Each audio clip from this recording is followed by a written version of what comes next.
সবাইকে অনেক অনেক স্বাগত গুনগুন পাখি নতুন একটা ব্লগে। সকালবেলা ঘুম থেকে উঠেই বড়মশাই একটা সারপ্রাইজ দিল, চলো কোথা থেকে ঘুরে আসি। তা বললাম কোথা থেকে, বললো যে রেডি হতে থাকো তারপর জানতে পারবে। আমার কাছে তখনও সারপ্রাইজ ছিল, দিয়ে যাই হোক সেরকমভাবে রেডি হওয়া শুরু করলাম।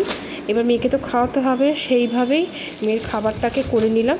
মেয়ের খাবারটাকে করে নিয়ে মেয়েকে খাইয়ে তারপরে আস্তে আস্তে আমরা সবাই মিলে রেডি হতে লাগলাম। রেডি হয়ে তার মধ্যেই আমাদের গাড়ি চলে এসেছিলো। এই দেখো আমরা সবাই রেডি হয়ে গাড়িতে উঠে গেছি। এবার দুর্গা দুর্গা বলে আমরা বেরিয়ে পড়লাম। আসলে আমাদের দুটো মানসিক ছিল, আমাদের বিয়ের সময়কার একটা, আর একটা আমাদের প্রেগনেন্সির সময়কার। এইবার সেই বড় মায়ের কাছে পুজো দিতে যাচ্ছি। বড় মায়ের কাছে মানসিক করে রেখেছিলাম আমরা। এই দেখো মা, আমি, গুনগুন, পেছনে বাবা বসে আছে। এই দেখো কথা বলতে বলতে আমরা অনেকটাই দূর চলে এসেছি। আসলে অনেক দিন ধরেই আমাদের ইচ্ছে ছিল আমাদের মানসিকটা পূরণ করব, কিন্তু ওই যে মা না ডাকলে কোনো মতেই মায়ের কাছে যাওয়া সম্ভব নয়। সেই দিন মা ডেকেছিল বলেই আমরা মায়ের কাছে যেতে পেরেছিলাম, মায়ের দর্শন করতে। এই দেখো কথা বলতে বলতে আমরা অনেক দূরই চলে এসেছি।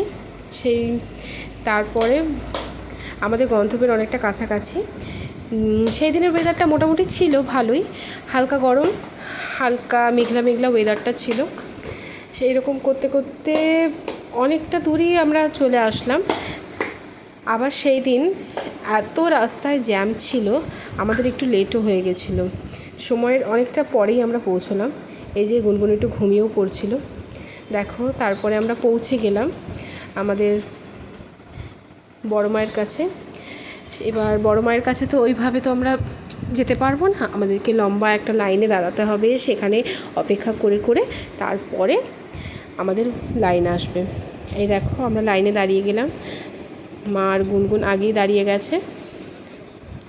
সবাই বড় মার টিপ পড়াবে বলে আসছিল।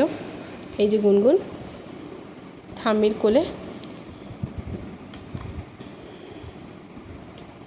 ও খুব হ্যাপি বাইরে ঘুরতে এসে, ঘুরতে খুব ভালোবাসে। 10-15 মিনিট দাঁড়িয়ে থাকার পরেও কিছু দূর গেলাম, কিন্তু অনেকটা টাইম লাগছিল আমাদের লাইনটা এগোতে। অনেক অনেক মানুষ আসছিল। বড় মায়ের মন্দিরের কাছাকাছি আর একটা মন্দির ছিল, ব্রহ্মকালী মায়ের মন্দির। তোমরাও ঘুরে আসতে পারো, খুব শান্ত স্নিগ্ধ জায়গা। আমরা লাইনে দাঁড়িয়ে থাকাকালীনই আমরা গেছিলাম। দেখো কথা বলতে বলতে আমরা কত দূর চলে আসলাম। প্রায় 1.25-2 ঘন্টা লাইনে দাঁড়ানোর পরে আমরা ভেতরে ঢোকার সুযোগ পেয়েছিলাম।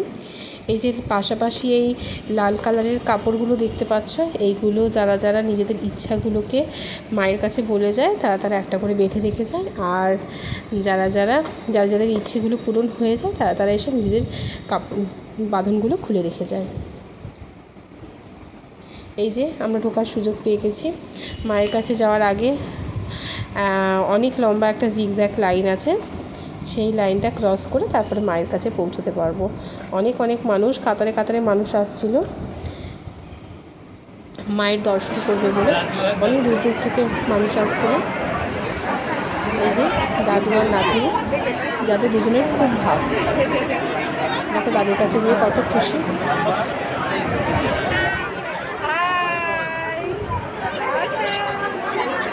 বাইরে ঘুরতে আসলে আর কিচ্ছু চাই না। খিদে পাইনি তোর? খিদে?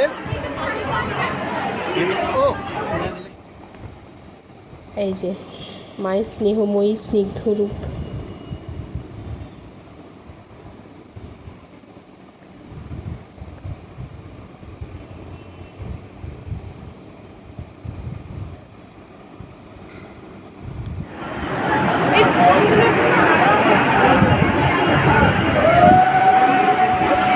এবার আমাদের পুজো দেওয়া হয়ে গেল।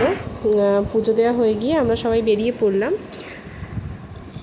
অনেক অনেক মানুষেরা সেখানে দাঁড়িয়ে ছিল আমাদের সাথে, অনেকের সাথেই নতুন নতুনভাবে পরিচয় হলো, আলাপ হলো। এবার পুজো টুজো দেওয়া হলো। এবার আমাদের পেট পুজো করার পালা। এই সামনেই একটা দোকান ছিল, মিষ্টির দোকান, খুব সুন্দর পরিবেশ। সেখান থেকে আমরা কচুরি আলুর তরকারি খেলাম। এবার বেরিয়ে পড়ার উদ্দেশ্যে রওনা হলাম। তোমাদের যাদের যাদের বড়মার মায়ের মন্দিরে যাওয়ার টাইমিং লোকেশন দরকার তারা আমাকে মেসেজ করো। আর আবার তোমাদের সাথে দেখা হবে। সবাই